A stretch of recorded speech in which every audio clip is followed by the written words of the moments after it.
Welcome everyone, and I know we've got an audience from around the world. It's a glorious sunny afternoon here in Aberystwyth.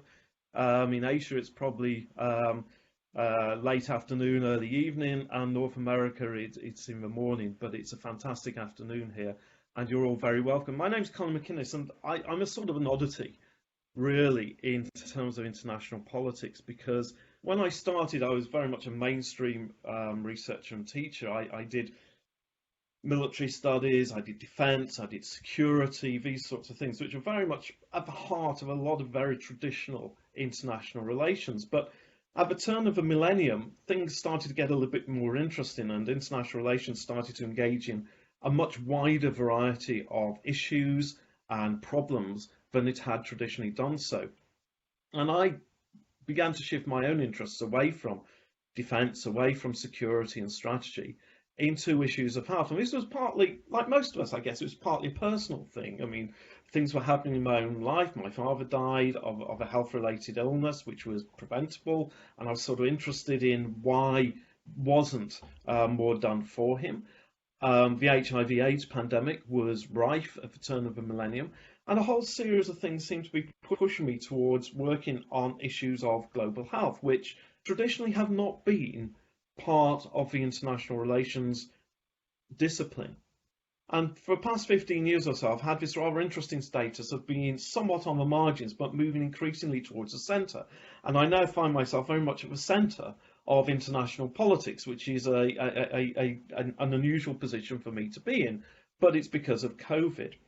And just a bit of background, for about 10 years, I was particularly interested in the politics around HIV and AIDS, and I held the UNESCO chair in HIV, AIDS and health security. But subsequent to that, I've been working with Public Health Wales on its international strategy, and I've been working with World Health Organization, looking at how militaries can support public health institutions during disease outbreaks. So I think, like so many international relations scholars, one of the things which I'm interested in isn't just the ivory tower abstract nature of some of what we study, but also how this relates to the world in which we live and how we can make a difference to the world in which we live for the better. So that's a little bit about me and my background. Okay, so we're in the middle of a global pandemic, Covid-19. It's a global health crisis. We've got over 9 million cases to date. This is data from yesterday. It's undoubtedly gone up since then. We have over 470,000 deaths, and COVID has been evidenced in over 200 countries and territories. So this is undoubtedly a global health crisis. But one of the interesting things as a political scientist is the way in which we're viewing health now as a global phenomenon. So in the UK, we have the National Health Service, and its name reflects the way in which we used to think about health, that it was the responsibility of the government of a state to provide for the health and well-being of its citizens, hence a National Health Service. But for the last 2 decades, increasingly it's been clear that health is determined by factors outside the control of the state. But if you're living in North America, in North Africa, in the Northern Territories, in Australia, your health is affected by things going on outside of your region. It's global. And so COVID-19 emerged almost certainly in China, in the Wuhan province in China, but is affecting now 213 countries in the world. And that's something new. And that's one of the reasons why we term it global health now, and that health has moved beyond the national, which poses really interesting questions about how you mitigate the risks, how you deal with health issues as a nation state when the problem is no longer under national control. So it's a global health crisis, but I suppose one of the key things for me is it a political crisis as well? What's the politics here? I'm a political scientist. So the question I continually ask myself is, where's the politics? Where's the politics in this? And I suppose that is one of the interesting questions to ask. With COVID-19, where's the politics? Is there any politics? So let's try and answer this. I think the easiest way to think about this is to reflect on what we mean by politics. Now, when people talk about politics, what they actually mean generally is party politics. In the UK, is Boris Johnson doing a good job? What's the tensions within the Conservative Party at the moment? How are the Conservatives doing vis-a-vis the Labour Party? In the United States, it's how's Trump's handling of the COVID crisis going to affect his re-election opportunities, etc., etc. We tend to think about politics in quite narrow terms as political leadership and their survival, their management of government. That isn't what politics is. Politics is about choice, how we make decisions. It's who gets to make the decisions, on what basis do they make the decisions, who has the power to make decisions, and who is affected by those decisions. And so it's fairly clear to me that Covid-19 is a political event because in the UK and elsewhere, we're facing a series of choices, of balancing things. Do you prioritise the economy? In large parts of the United States, early on in the COVID outbreak, people wanted to prioritise the economy. There was this sort of saying that the cure is worse than the disease because lockdown was having such an economic effect. In the UK, we're struggling with balancing opening up the economy. The British Prime Minister has just announced today that pubs and various other hospitality services are going to be accessible from 4th of July, but that's not the case in Wales, at least not yet in Wales. So there's a real different choice going on in Wales compared to England over how important is the economy over health. Do you prioritise health and keep the economy at risk because what you're really worried about are the health of your citizens?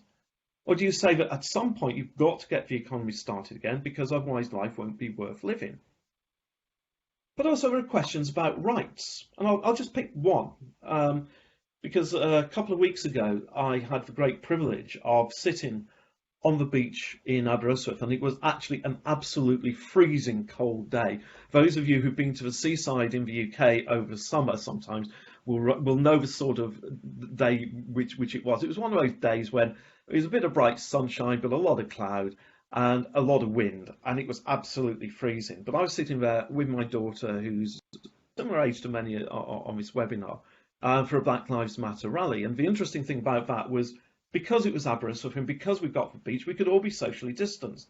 So I was sitting next to my daughter and everybody else was at least 2 meters away from me.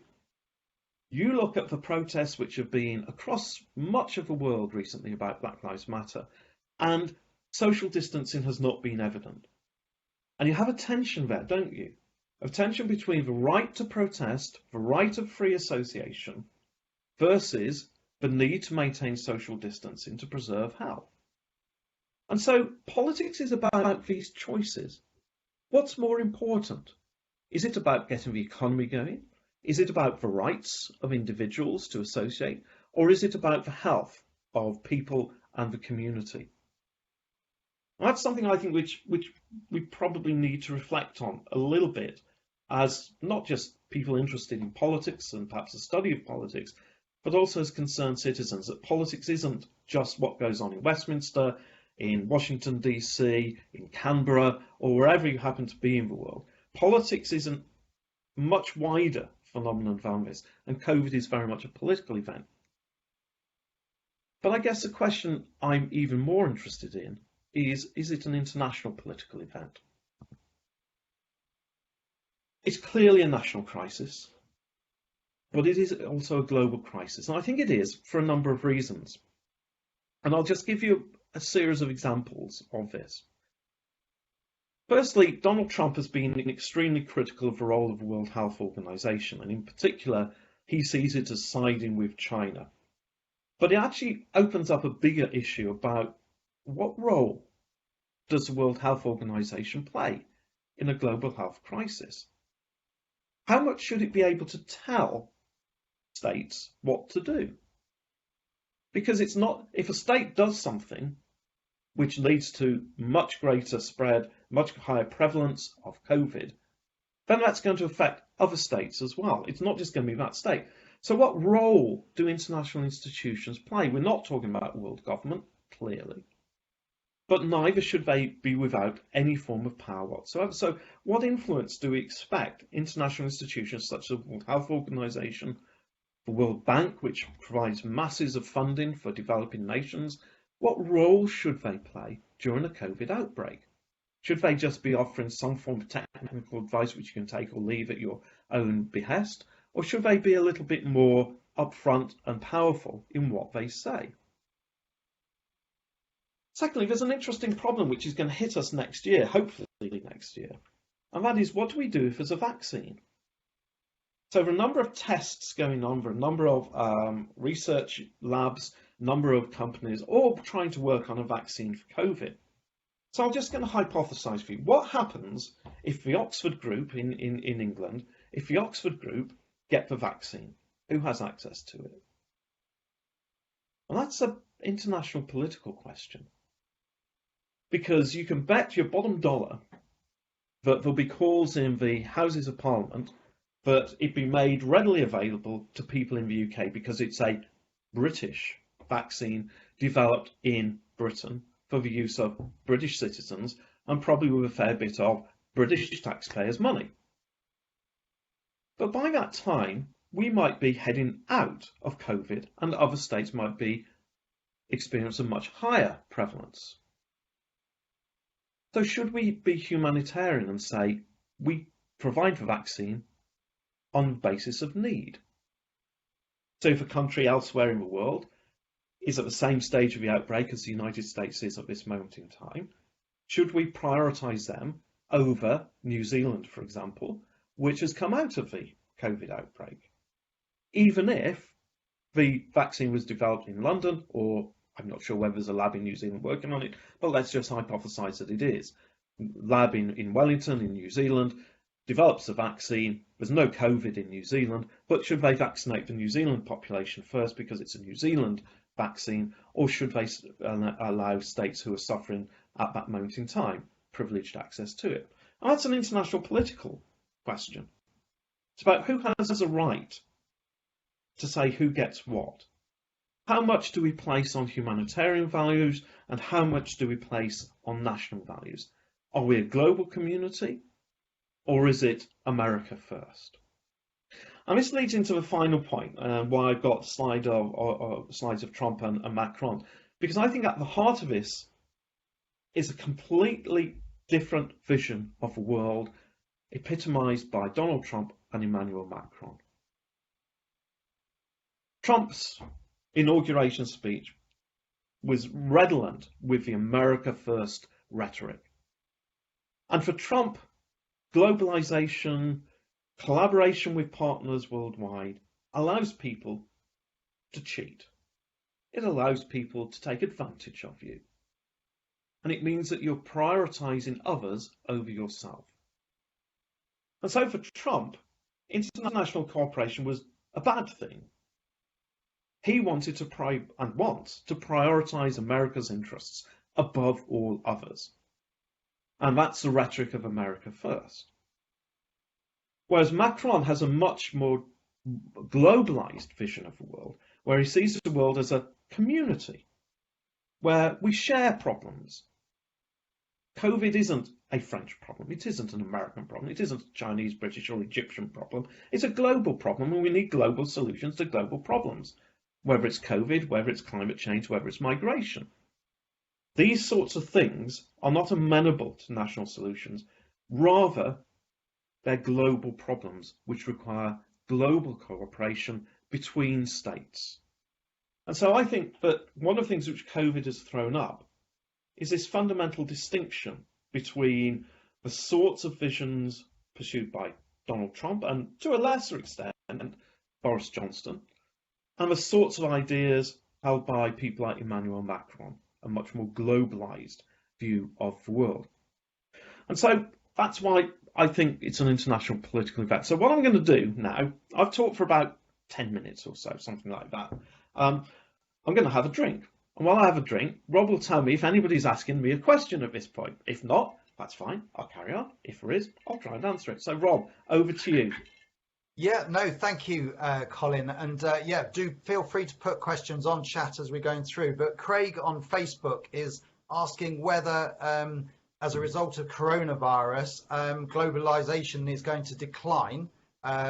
So that's an interesting question. And Ben has just made the point on Facebook as well that health is the most important when you were referring to some of the factors or focus, things to focus on. So, but Craig's question about globalisation, Colin. Yeah, great. Thanks, Ben, and thanks, Craig. Yeah, I mean, the jury's out. This is something which I've been asked several times, and so you're hitting a really important question here. I seriously think the jury is out. But if I wouldn't bet my money. Let's put it this way: I wouldn't put my money on either one. But if you gave me some money, so I had nothing at stake here, I'd say that globalisation is in crisis, because what we're seeing now is a global crisis where global institutions haven't provided the solutions. So the World Health Organization is doing a lot better than it did in Ebola, but that's not very difficult. It was, to a certain extent, wrongly criticised, but mostly rightly criticised for very poor handling of the Ebola crisis. It's doing better now. Its key figure in the coronavirus, its advisor David Nabarro, is a really, really competent public health political operative. I mean, he's excellent. I know David, and I was delighted when I saw that he was holding this job. So I think they're doing a better job here. But I think, generally speaking, what you're not seeing are global institutions lining up shoulder to shoulder with a concerted view of what should be done. And I think the globalisation moment may be passing. And as somebody who is personally amenable to globalisation, I think we are a global community. This is difficult for me to take as a concerned citizen.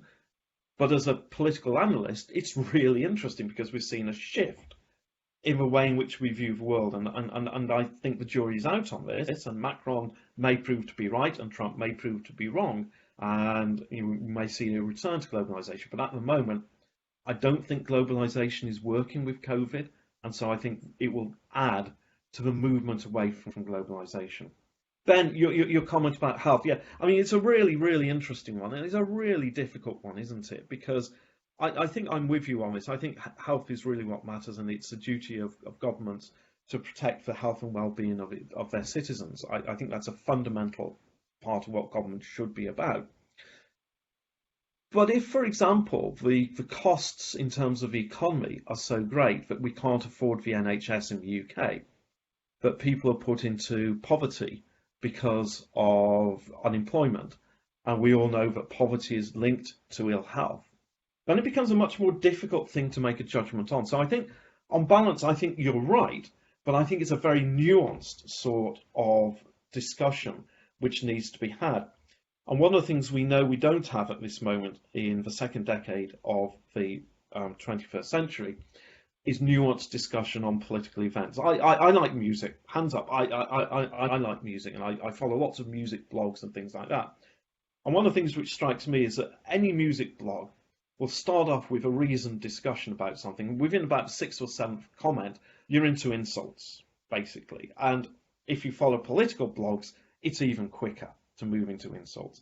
And we're in an age where nuance tends to be lost, and people like the snappy one-liners, the headlines, and don't like the more complicated issue of, on one hand, health has a priority, but on the other, if you don't protect the economy, then health will suffer in the medium term. So I think, Ben, that's a really, really good point which you've made as well. Okay, so I'll continue with this. So I think health is an international political event as well. So what I want to do is spend a few moments thinking about how do we get to where we are now in terms of global health? Because here's the problem. In the 20th century, health was not an international political issue. If I'm right, and in 2020, it clearly is an international political issue, at least in my frame of reference it is. 20 years ago, that wasn't the case at all. So what I want to do is explain a little bit about how we got to where we are, because it sort of helps to understand the COVID outbreak and the international politics surrounding COVID. So during the second half of the 20th century, you found three things were happening with health, and international health in particular. Firstly, there was this idea that disease had been conquered in the West. So there's this apocryphal quote from the US Surgeon General saying that disease has been conquered, which is repeated time and time again, but nobody can actually find where a Surgeon General actually said this. But it epitomizes an idea which was common when I was your age, that disease was not something you really worried about. Smallpox had been eradicated. Antibiotics meant even if you picked up an infection, chances were antibiotics could cure it. Public health measures had been introduced, which meant you had better water quality, so diarrheal diseases, cholera, etc., were a thing of the past in the West. Better air quality meant that many of the diseases associated with lungs were disappearing in the West. We got clean air. We didn't have the smog, which was very much part of the 19th and early 20th century and led to many public health problems. So it was this idea that disease had been conquered in the West. It had not been conquered elsewhere. But for the West, for NATO countries, high-income OECD countries, these sorts of countries, loosely termed the West, disease wasn't something they needed to worry about. So it wasn't high on their list of international political issues to discuss. On the other hand, the Cold War was. For much of that period, the Cold War was the urgent issue to be discussed because we faced the end of the planet. It was as simple as that. If a nuclear war broke out, almost certainly it would be the end of the planet. Even if people survived, in words of a nuclear strategist Herman Kahn, would the survivors envy the dead? Would the world be so dreadful after a nuclear war that it wouldn't be worth living in? And this was the urgent problem, how you avoided nuclear war. And the Cold War dominated international politics for much of the second half of the 20th century. That isn't to say that there wasn't some interest in health, but it was constructed, it was presented, if you like, as an international development issue. So if you were talking about international health, what you were talking about is raising the life expectancy in low-income countries, often in Africa, but also elsewhere, sub-Saharan Africa in particular. So if you were thinking about health, you were thinking about it not in terms of international politics, but in terms of international development. And it was how you improve life expectancy elsewhere. So what happened? I think three big things have happened during the 21st century. Firstly, globalisation and urbanisation. Often we think of globalisation, but urbanisation is also a really, really important factor here. More and more people are living in bigger and bigger cities. The number of cities with 10 million plus residents is growing rapidly. And for many of these cities, large areas are impoverished with very poor public services. So urbanisation, as you get more and more people crowded more and more closely together, disease spreads much more rapidly, particularly if you don't have a public health infrastructure. So urbanisation has led to the spread of disease. But globalisation has also been vitally important. So we have increased frequency and intensity of travel. We, people, spread disease. We spread disease. We carry disease with us.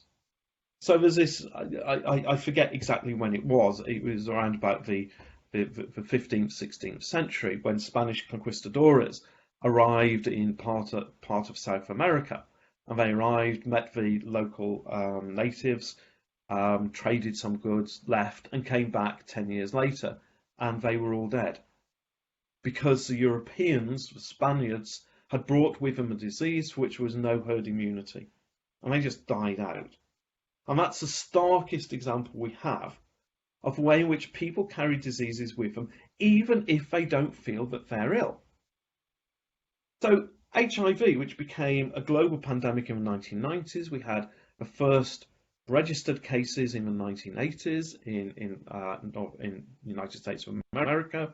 In the 1990s, it becomes a pandemic, peaking at over 2 million people a year dying of AIDS-related illnesses in the late 1990s.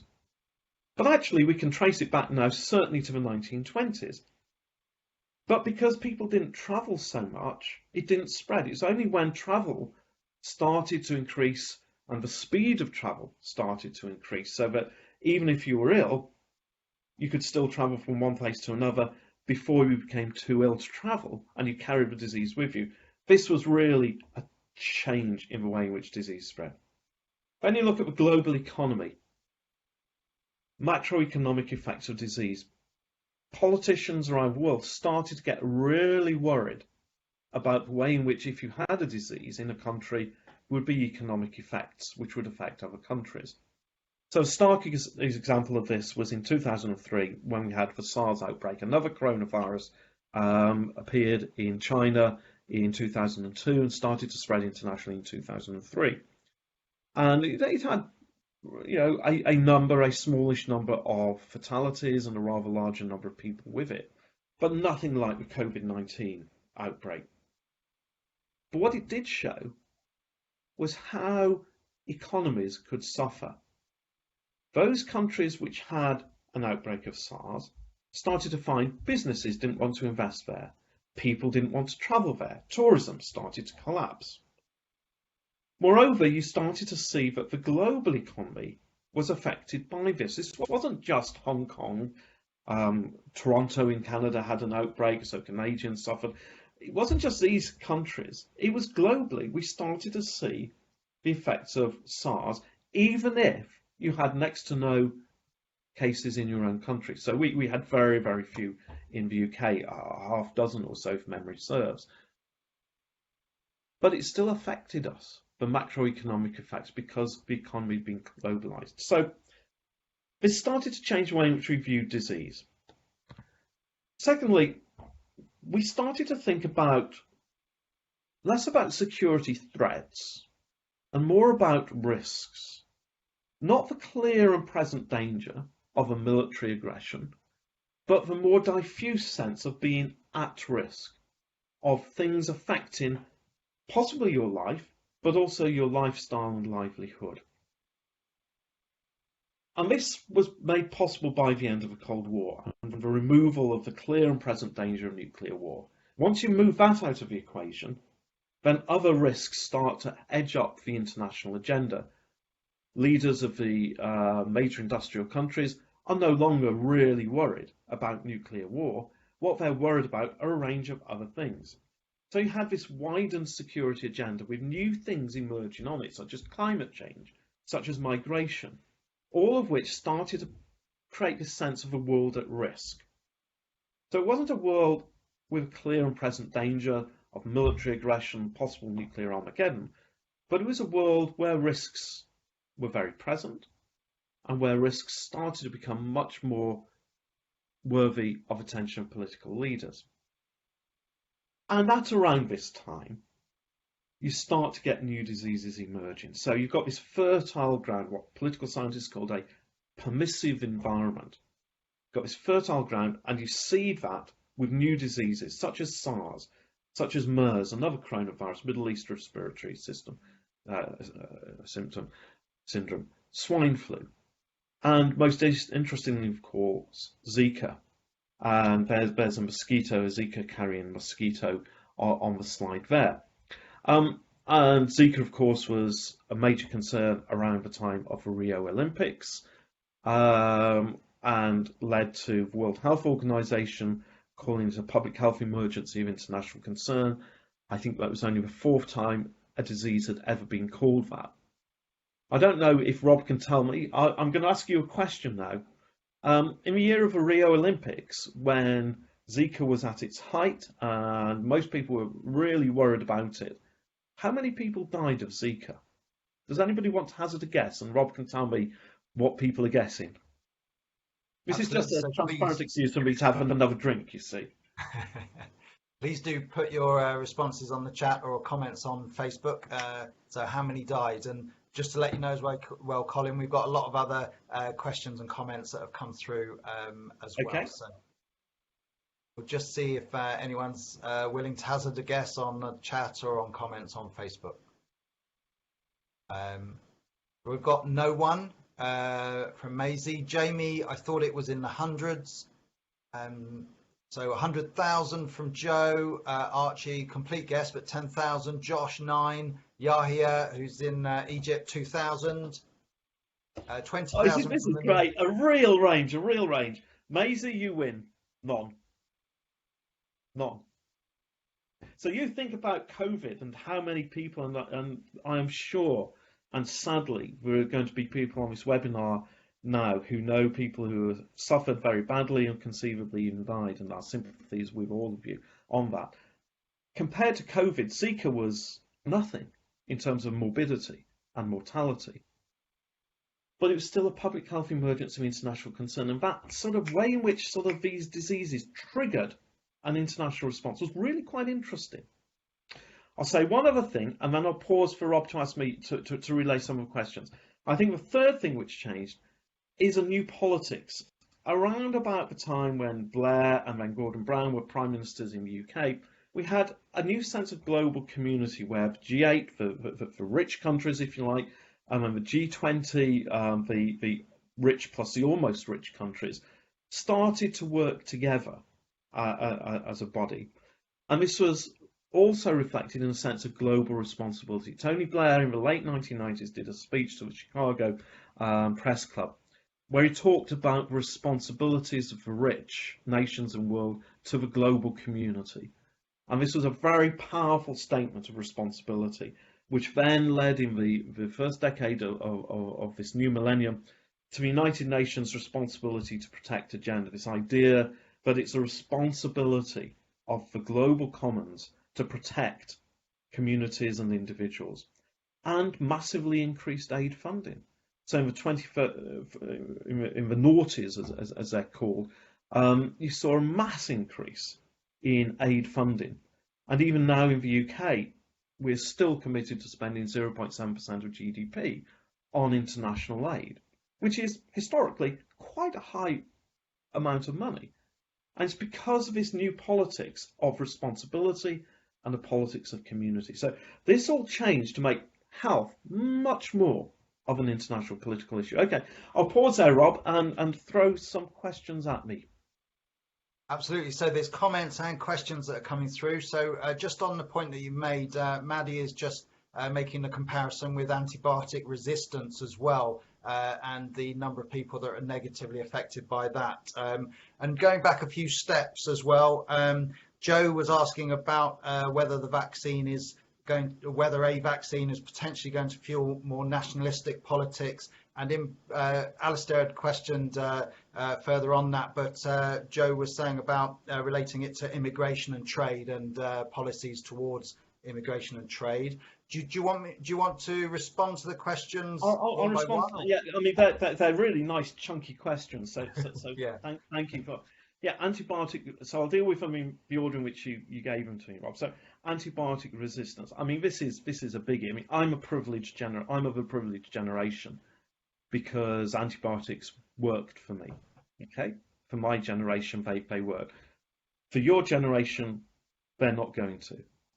And so even routine operations such as hip replacement surgery, appendix removal, start to have a much higher risk, because the antibiotics won't be effective if you catch an infection during those operations.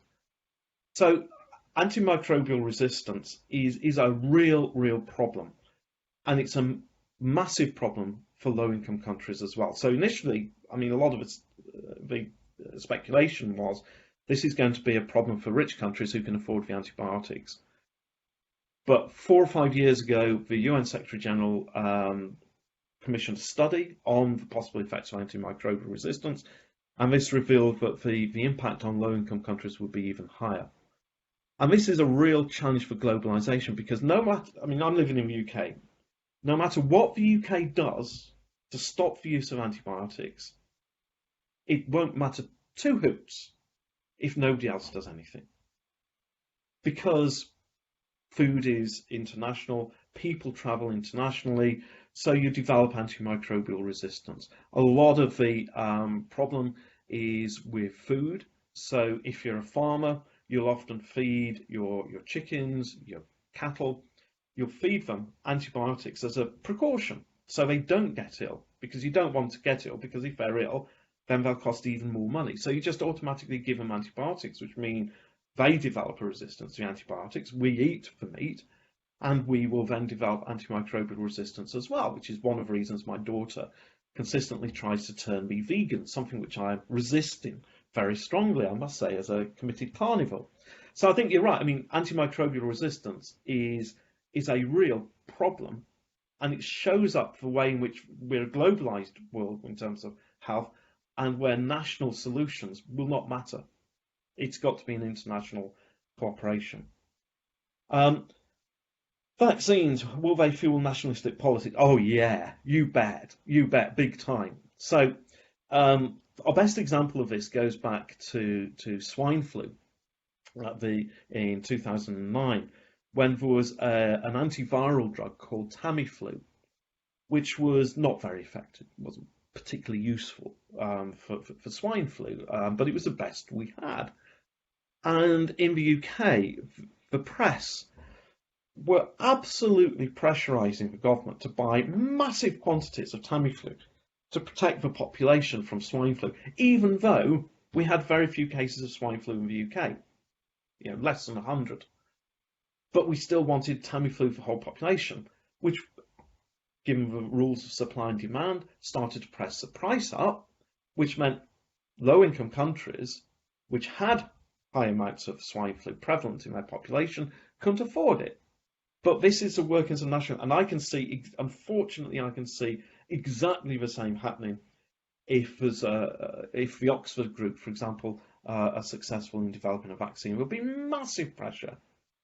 Why is it that so-and-so, the 8-year-old in a school in Pontrefendigide outside Aberystwyth can't get the vaccine because they're being sent to all these people elsewhere in the world? You can bet that's going to be mentioned in the House of Commons, it's going to be in the press. And it's not Britain. It's not just Britain. If it happened in France, if it happened in the United States, if it happened anywhere in the world, there will be this pressure that if we've got it, we should vaccinate our population first and the rest of the world can follow afterwards. So absolutely that. Immigration and trade. Yeah, I mean, I haven't actually followed what's been happening with migration during COVID, because this, of course, is a time of year when you get the mass migration by boats from North Africa across to Europe, and particularly Greece and Italy. And one of the things which I noticed was the lack of reporting about this year. And I honestly don't know whether it's because COVID has reduced the opportunity for migration, or whether it is that COVID's just dominating the news headlines and it's happening but not being reported. Hands up, I don't know. I don't know what's going on there. But for sure, there's always this temptation when you have a disease outbreak to put up national barriers. Bill Clinton tried this in the 1990s in the United States with HIV. So a number of Caribbean countries started to have high prevalence rates of HIV, particularly Haiti. And so Clinton tried to prevent immigration from the Caribbean to the United States to try and avoid more HIV cases in the United States. And so it's not just the right wing of politics, it's the liberal left that's attracted to this. It doesn't work.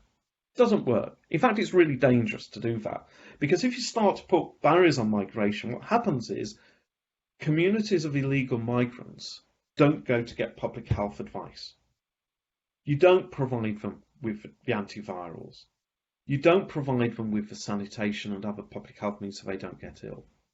So what you actually have is a community where a disease can start to become rife and start to get to that tipping point where it becomes a near epidemic, but they don't seek public health advice, they don't seek medical attention because they are undocumented or illegal migrants.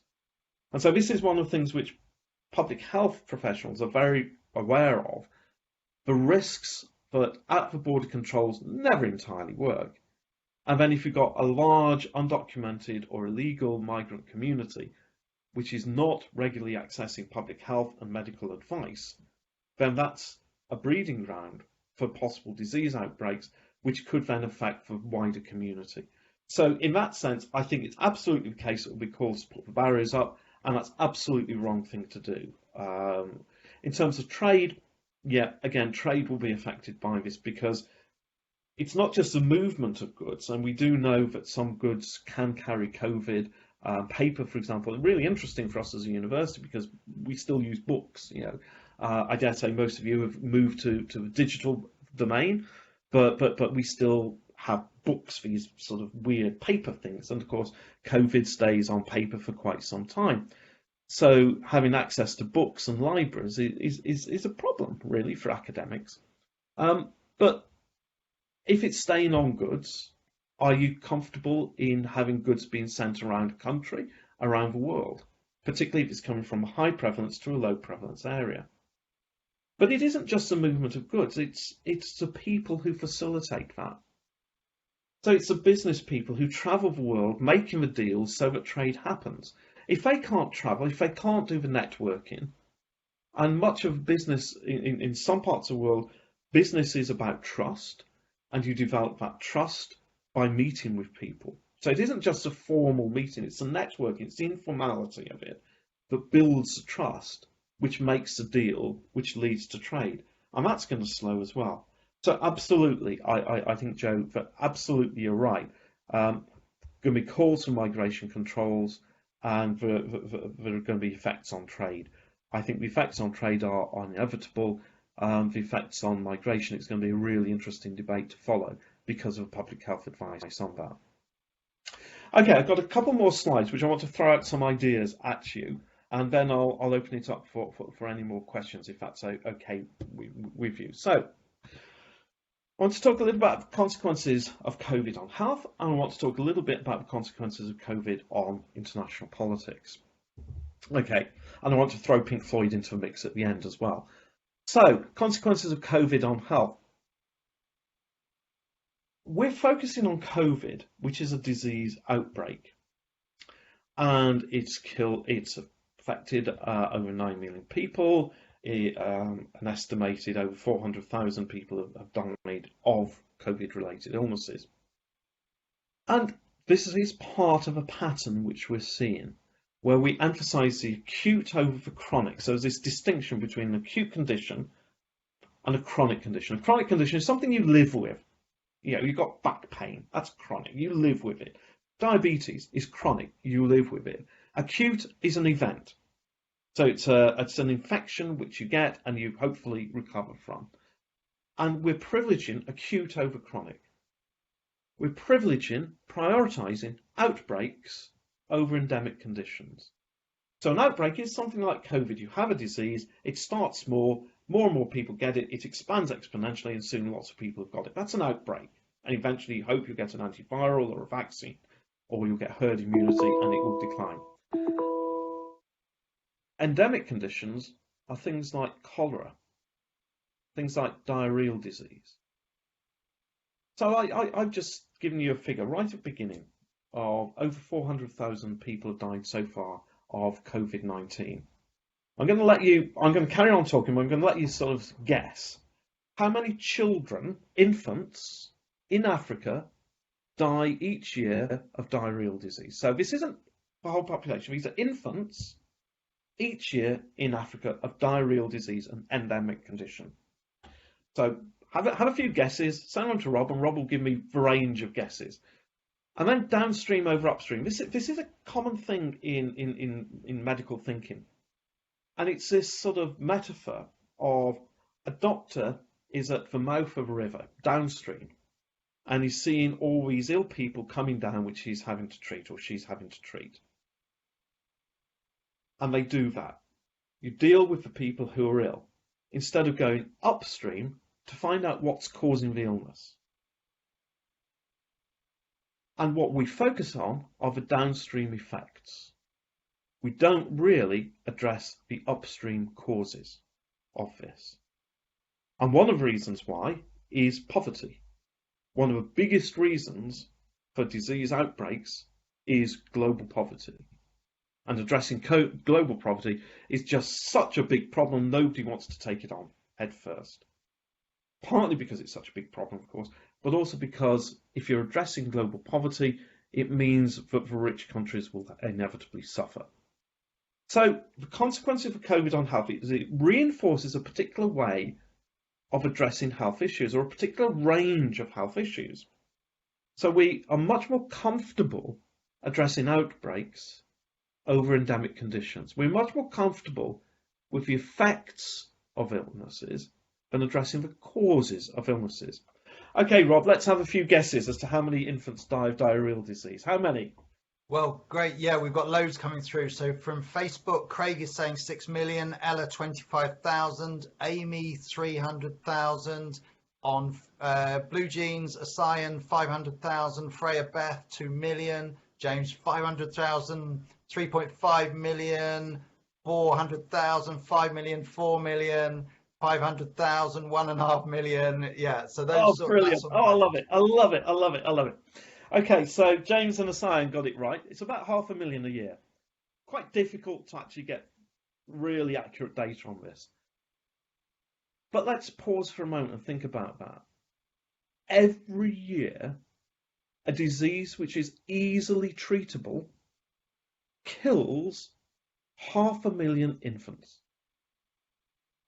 When was the last time you saw a rock star, a celebrity, an actor wearing a badge for diarrheal disease? I don't think I actually want to see what a badge for diarrheal disease would look like personally, but still, you see them with the pink badges for breast cancer.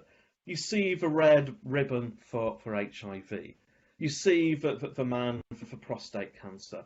You see Bono, a lot of respect for Bono. He's a really powerful advocate for HIV. He's a guy who actually spent the time to find out about it, talk to the people he needed to talk to, and became a really well-informed advocate. He wasn't just jumping on a bandwagon, he became really well-informed. Talks about HIV, doesn't talk about diarrheal disease. People don't talk about it. Rotary International are this close to eradicating polio. Before they got really heavily involved in this about 10 years ago, there were a few hundred cases a year. And one of the challenges which I had the privilege of addressing Rotary International at their annual dinner, the president's annual dinner for Rotary International, I challenged them. I said, why don't you do something difficult? Rather than addressing polio, address diarrheal disease. And that's really interesting. We don't think of these endemic conditions, these chronic conditions. We think instead of these outbreaks. Okay, so that's something which I wanted to pose to you because it's something which I find as a political scientist quite interesting. Why do we focus on some diseases but not on others? Because it doesn't seem to be related to how many people die of them. And then here's Pink Floyd for you. Consequences of COVID on politics. And what I find is interesting here, and I think to a certain extent Joe was beginning to edge into this territory, is the way in which we're constructing COVID as a threat from out there. We're talking about, Trump's talking about the Chinese disease, something the World Health Organization is very critical of, calling it the Chinese disease, but Trump is adamant that it is the Chinese disease. And there's a degree of othering, of us and them. There are people out there who are risky to us, who have got it, or who have developed it, countries which have high prevalence rates, and us here, we want to keep ourselves safe from it. And if you think the UK is immune to it, and this is just Donald Trump talking about the Chinese disease for Donald Trump's election purposes, think about the UK's position on travel. Why is it that if you go to New Zealand and you come back, you have to spend 2 weeks in quarantine, despite the fact New Zealand has got no COVID? But if you go to Western-super-Mare, which has had a spike in infections, If you go from Aberystwyth, where I am, to Weston-super-Mare, actually I can't because we've got lockdown, so let's pick somewhere else. Bristol to Weston-super-Mare. Travel to there, go to the seaside for a nice day out of sunshine, etc., etc., and you come back. Even though Weston-super-Mare has had a recent spike in cases, don't need to enter lockdown at all. Don't need to do anything about it. And so there's this sort of way of thinking about the world now, which has them out there and us here, and they're to be worried about. You're worrying about them, and you're trying to protect yourselves. Rather than thinking about a global community, you're reconstructing it as us and them. And finally, there's this thing about securitization. This is a way in which you present an issue as a security issue. And what's been really interesting is Ebola was presented as a security issue. Zika was. HIV was. And it was all about trying to get attention for it. Because as soon as you say that something's a security issue, you press a big red button which says, do something about this. Interestingly, there's been nothing like this for COVID. And I'm not quite sure why. I wonder, it might be because COVID already has enough attention to it. You can't escape the news media coverage of it. But also, it might be because there are downsides to securitizing a disease. And it involves transferring control away from public health towards the security agencies. If you say something's a security issue, then all of a sudden the military, the police, they're the ones in charge, not public health. So there's an interesting, different dynamic in play there. Okay, that was my last slide, but while I answer your questions, I'm going to leave you with this, and I've been asked to advertise three open days, one coming up very shortly on 6th of July, and then 12th of September and 10th of October later in the year. For those of you who want to find a little bit more about Aberystwyth, and there at the bottom of the screen you have a rather nice picture of the seafront in Aberystwyth. So, okay, Rob, are there any questions for me? I'm sure there are, and I'm sure I talked for far too long, but go on. Well, there are a lot of questions, and I think perhaps we won't be able to cover them all, but it might be helpful just to get Alistair, who's an academic at Aberystwyth as well. Alistair, are you able to just share some of the themes that have come through on the comments that have come through and questions? Yeah, absolutely. I've been watching them as Colin was speaking. I work with Colin in the Department of International Politics. I think to things Colin was talking about, so when Colin mentions securitization, someone already asked about whether the reaction to Zika had an impact on how we reacted to COVID, i.e. there was a big hype around a particular disease in one time period. How does that affect another? There was also comments around a couple around kind of international organizations. So whether the kind of cooperation seen in some elements around COVID might lead to later on more international cooperation on other issues, and particularly on longer term issues such as climate change. That was quite an interesting comment, I thought. But equally, there was a comment again around international organizations without US leadership, or I guess you could just talk about leadership more generally. What's the future of international organizations? I think the US question is particularly interesting there, because obviously, when Colin mentioned that the WHO a while ago, the US is minimizing its role there, if not pulling out completely. I thought that was a really good one. And then one that links to other interests of Colin, someone posted quite a while ago, was the role of social media in this kind of crisis. I was just trying to find the exact comment now. It's in terms of how it. There we go. Where was it now? There we go. Oxford team. There's the same comment. There we are. Whether the social media is to blame for the absence of nuance and or the declining kind of deference to perhaps expertise, as has become a famous phrase in the last 4 or 5 years in the UK. And that all feeds into, I think, these issues around, to what extent has this been a kind of a political issue? Because I think it clearly has been. And various other comments around, populism and kind of more nationalist kind of responses. So those are some of the big themes kind of I pulled out of that. Brilliant. Thanks, Alistair, and thanks everyone for contributing with some fantastic points there. I'll try and answer the four which Alistair highlighted, but I'm sure there are others which I won't be able to address, and my apologies for that. On the Zika one, I think there is this sense with Zika and prior to that swine flu that things have been overhyped, and it's in the context of influenza. So influenza is one of these odd diseases which happen in cycles, global cycles, and so you can usually predict when you should be worried about a pandemic, an influenza-based pandemic. And we were due one at around about the turn of the millennium, and it hasn't happened yet. So every time you have one of these epidemics which becomes a pandemic, people start thinking, uh-oh, this is pandemic influenza, and particularly swine flu looked like that initially. And so the big red button is pressed, emergency is shouted, and it was all a bit of a damp squib. And so to a certain extent, you wonder whether the slow reaction in some countries to coronavirus is because we'd been expecting a pandemic influenza outbreak for a while. It hadn't happened, so people have begun to think, this is just public health over-egging the pudding here. They may be actually trying to get a bit more money out by claiming that you need preparedness, all these sorts of things. The other thing about Zika, which is quite interesting from my personal perspective, is that in Brazil in particular, the military were very, very heavily deployed to help with the Zika outbreak. And this was very, very controversial because of the manner in which it happened. And so the World Health Organization started to get involved to draw up a framework of best practice on how to use the militaries in these sorts of outbreak events. And this was something which I was involved in, and it was really, really fascinating.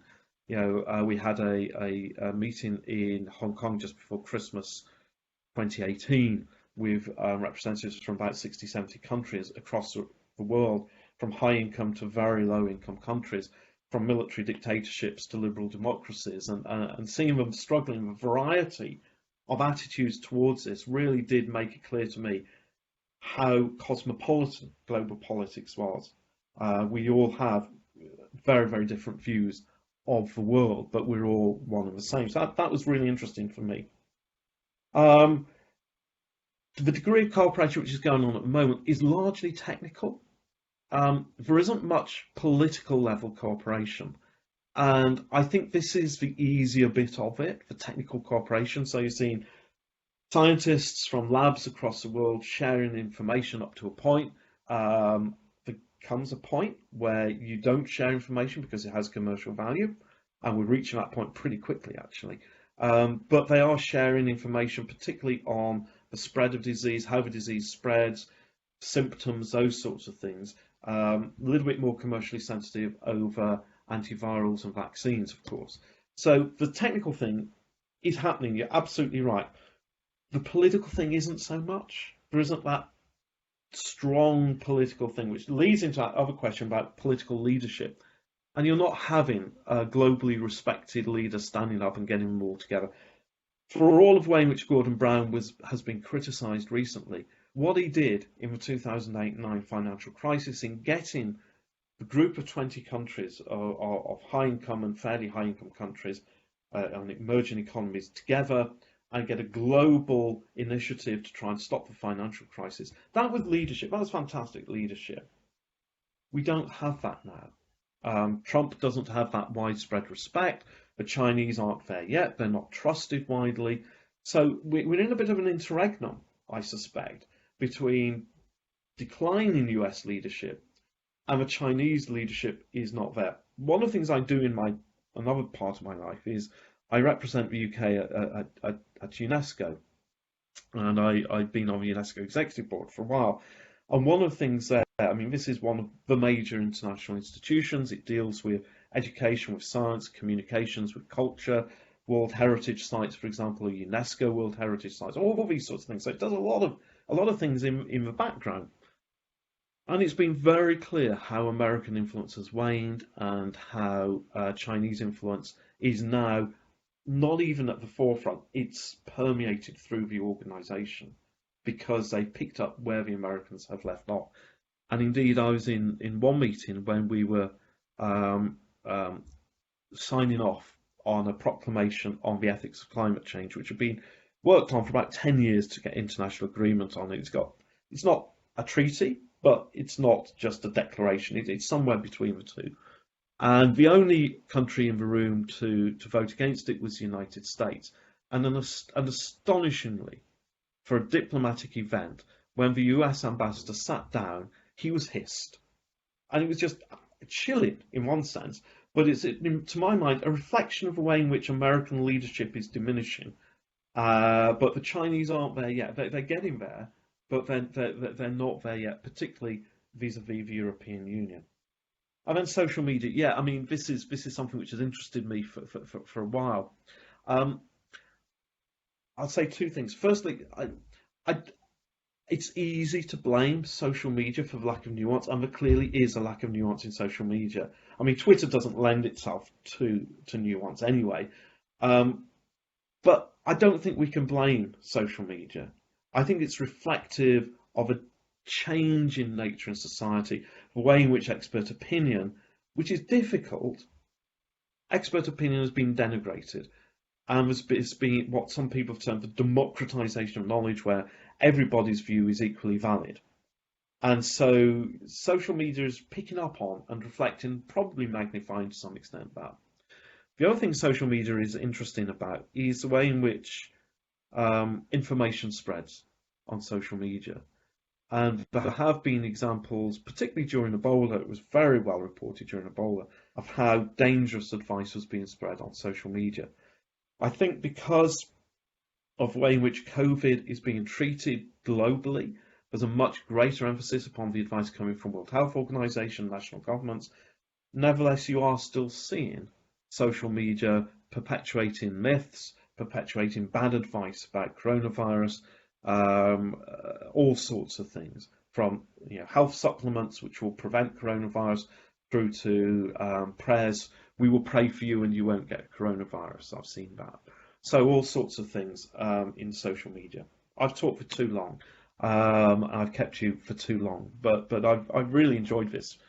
So I don't know, Rob, if you've got anything else which you want to add. I mean, that's been a fascinating talk. We've covered so many different aspects of the issues around COVID and global health. Is there anything final you'd like to say, Colin, just to close the session? No, just to say thank you all very much for listening to me. Thank you for your questions. I'm sorry I didn't get round to answering more of them, but I tend to get enthused about my interests, which is no bad thing sometimes, but doesn't always give people time to chip in. But thank you all for listening to me, and above all, stay safe.